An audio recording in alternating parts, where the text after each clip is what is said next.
વ્યક્તિઓ, અધિકારીઓ, મહિલાઓ એમના નામના ખોટા વિડીયો બનાવી અને એ વાયરલ કરતો હતો. હમણાં જ થોડા સમય પહેલા એક પેરોલ ફરલોના કર્મચારી વિજયસિંહ એમના નામનો એક વિડીયો બનાવેલો હતો, જે સબબનો એક ગુનો નોંધાયેલો હતો.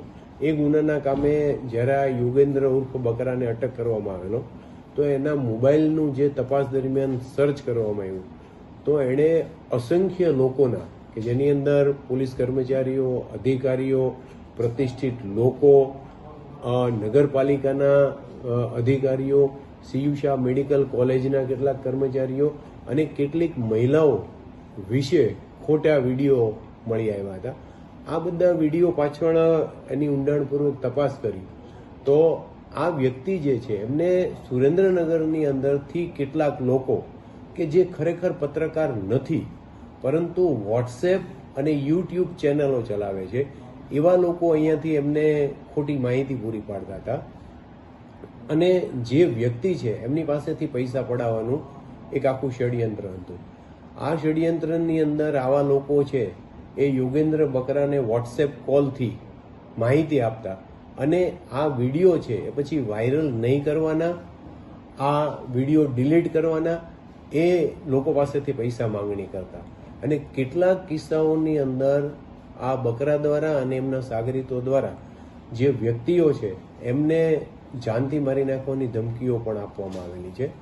એમના મોબાઈલનું બધું ડિટેલ જ્યારે ઇન્વેસ્ટિગેશન કર્યું ત્યારે હાલ અમે 14 લોકો વિરુદ્ધ શ્રી સરકાર તરફે ગુનો દાખલ કર્યો છે અને એની અંદરથી જે 7 લોકો છે એમની ધરપકડ કરેલી છે. એના મોબાઈલની અંદર આ વ્યક્તિઓની સંડોવણીના પૂરતા પુરાવા છે. આ વ્યક્તિ પાસેથી 2 મોબાઈલ મળેલ છે તો એમાં જે વ્યક્તિ એની સાથે વોટ્સએપ કોલથી વાત કરેલી છે એ વાતના રેકોર્ડિંગ્સ પણ અમને મળેલા છે. એમાંના જે આ બધા આરોપીઓ છે એ આ બકરાની સાથે વાત દરમિયાન એને આ પ્રકારનો વિડીયો બનાવીને વાયરલ કરવાનું કહેતા હોવાનું જણાઈ આવે છે. સાથે સાથે 2 કે 3 ઇસમો એવા છે કે જે એને કોઈ પૈસા જે લેવાના હોય એ અહીંયાથી પૈસા એને ઓનલાઈન માધ્યમથી ટ્રાન્સફર કરી આપવાના, અહીંયા જે વ્યક્તિ પાસેથી પૈસા પડાવવાના હોય એ પૈસા લઈ અને એને મદદગારી કરતા હતા. એ લોકોને પણ આ ગુનામાં એરેસ્ટ કરવામાં આવેલું છે. ખાસ એવી હકીકત ધ્યાને આવેલી છે કે કેટલીક હોમગાર્ડ્સની અને પ્રતિષ્ઠિત મહિલાઓ છે એમના પણ બીભત્સ વિડીયો બનાવ્યા છે અને એમના પણ આ વાયરલ કરવાની ધમકી આપી અને પૈસા પડાવવાનું એમણે કાવતરું કરેલ છે.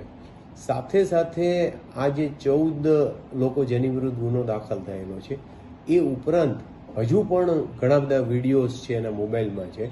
હાલ અમે જે સ્ક્રુટિની કરેલા છે આ વિડીયો એ પૈકી આવતા દિવસોની અંદર બીજા વિડીયોઝ છે એ પણ સ્ક્રુટિની થશે અને એમાં પણ જેની સંડોવણી હશે એ લોકો વિરુદ્ધ આ ગુનાની અંદર પણ કાર્યવાહી થશે અને ભવિષ્યમાં જરૂર જણાય તો બીજા ગુનાઓ પણ દાખલ થશે. મારી સુરેન્દ્રનગર જિલ્લાના લોકોને એક વિનંતી છે કે ભૂતકાળમાં આ ગેંગ દ્વારા કોઈ પણ રીતે આપને ધમકી આપી પૈસા પડાવવામાં આવેલા હોય, આવો કોઈ વિડીયો બનાવી અને વાયરલ કરેલો હોય તો આપ સ્પેશિયલ ઓપરેશન ગ્રુપના પોલીસ ઇન્સ્પેક્ટર સિંગરખિયાનો સંપર્ક કરો. આ તમામ લોકો વિરુદ્ધ છે એ કાયદેસર કાર્યવાહી કરવામાં આવશે.